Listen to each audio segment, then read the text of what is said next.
The last shift of paper workers heading to work for the final time early this morning. The famous number 7 machine had already been turned off by the night shift at 2:30. The number 3 machine was still chugging away, but it was into its final minutes.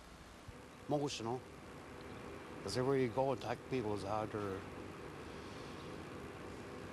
I don't know, it's like somebody died in the family. But for others, this day has political overtones. We got a government in Ottawa that lets big companies merge, and when they merge together, this is the result. So that's what happens. So don't vote for Stephen Harper, I guess, you know. So Mill workers knew this day was coming for a long time, but it doesn't make this final day any easier. I think we were sold down the river. You were sold out here? Yeah, by our own people too. Many of these mill workers started working here in the 1970s. They spent more than a quarter of a century in the mill, but even some can't retire. 34 years. 34 years now, and I'm too young to hook into my pension. So that means I got to go and look for a job somewhere, right? Over the last century, the mill has touched nearly everyone in this area.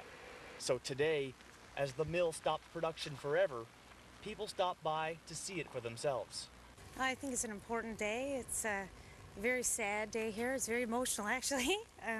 My grandfather worked here, and several of my uncles on both sides of my parents' family worked here. Before the whistle blew, the thick steam was billowing out of the mill, but slowly it began to ease off as the number 3 paper machine was turned off for good. The final paper had rolled off the line. The sun is shining, but it's a dark day. Ed Fewer came to clear out his locker and see the final plumes of steam. To see it for the last time, it shakes you. I came off yesterday morning. I worked my last production shift yesterday, or the night before, and I turned around and looked at the machine for the last time, and it was a feeling unlike anything I felt before. Now at 4 o'clock today, some of those workers finished their shift, and as they left, they were met by some provincial and municipal politicians. Some of the workers stopped to say hello and shake their hands, but others didn't want to see them. They just walked on past. Live in Grand Falls, Windsor, I'm Lee Pitts for Here and Now.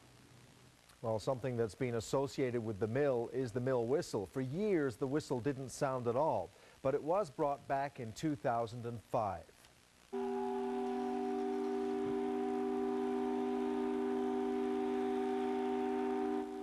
This morning, the shift change whistle sounded for one of the last times ever. The shutdown means the whistle soon won't be heard again.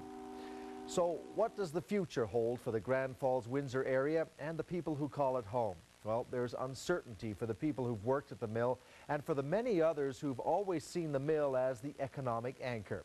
Here and Now's Melanie Nagy is live in the town tonight with that part of the story. Here at the mill and out on the streets, there's one question that I have heard repeated over and over again. What's next for Grand Falls, Windsor?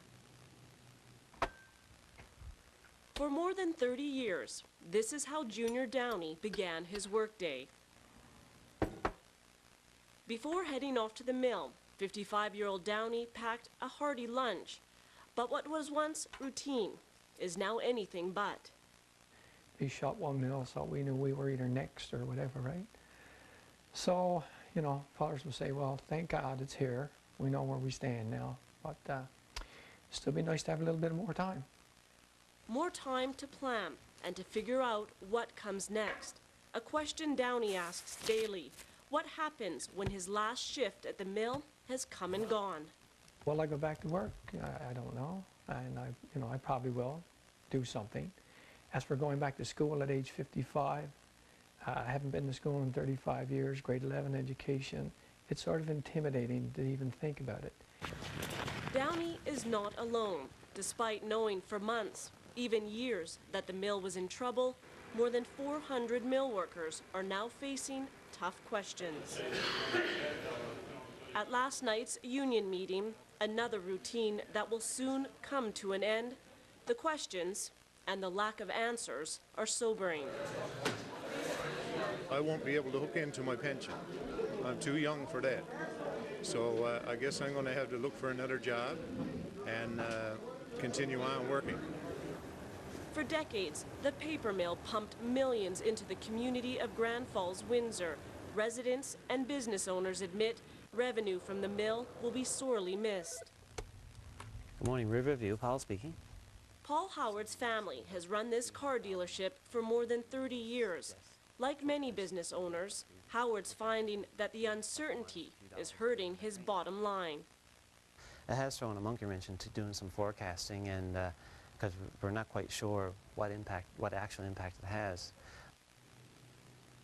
Most people in town expect 2009 to be a difficult year, but they are also optimistic. They say the economy here has diversified. They cite the hospital or the fact that the area is a commercial hub for the surrounding area. So while people are uncertain as to what will come next, they're certain the town will survive. Reporting live for Here and Now, I'm Melanie Nagy in Grand Falls, Windsor.